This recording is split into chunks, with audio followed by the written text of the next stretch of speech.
voir maintenant que cette timeline recèle quelques petits secrets. Alors pour dévoiler ces secrets, je vais faire tout simplement une sphère, donc comme j'ai de base, je vais me mettre sur le frame 10, je vais créer un déplacement sur X, donc sur X je vais faire Alt, bouton de gauche, ma clé est créée, je me place d'une manière arbitraire sur la timeline, je déplace toujours d'une manière arbitraire sur X et je valide la clé toujours avec Alt, bouton de gauche. J'ai donc maintenant simplement une translation. Par contre ici on va retenir là où j'ai créé des clés, c'est-à-dire que sur le frame 25, je vais créer une clé, cette fois-ci sur Y, donc la clé est égale à 0, et sur le frame 50, je vais déplacer sur Y et je vais valider cette clé. Bilan, j'ai une clé à 25 sur Y, une clé à 50 sur Y, et les autres clés sont tout simplement sur les translations X.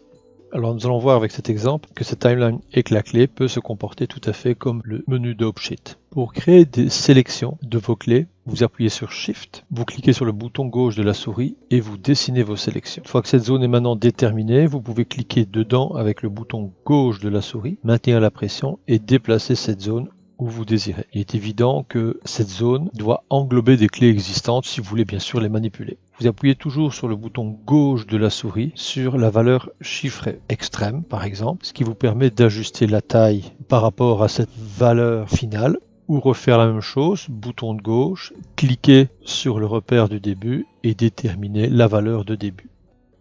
Avec Shift, bouton de droite, vous pouvez faire des opérations de subtraction. En effet, ici j'englobe toutes mes clés, mais j'aimerais bien ne pas prendre la clé qui est à 50 et la clé qui est à 25.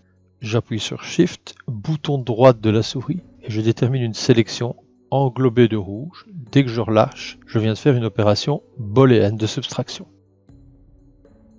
Maintenant, lorsque vous voulez manipuler le contenu de votre sélection, pensez toujours à cliquer avec le bouton du milieu de la souris. En effet, si je clique avec le bouton du milieu de la souris dans cette sélection, j'entraîne les deux clés qui sont englobées et dès que je relâche, les deux clés englobées ont été déplacées. On remarque en effet que si je lance mon animation, je n'ai plus que mes clés d'Y alors que mes clés de X sont maintenant à cet endroit.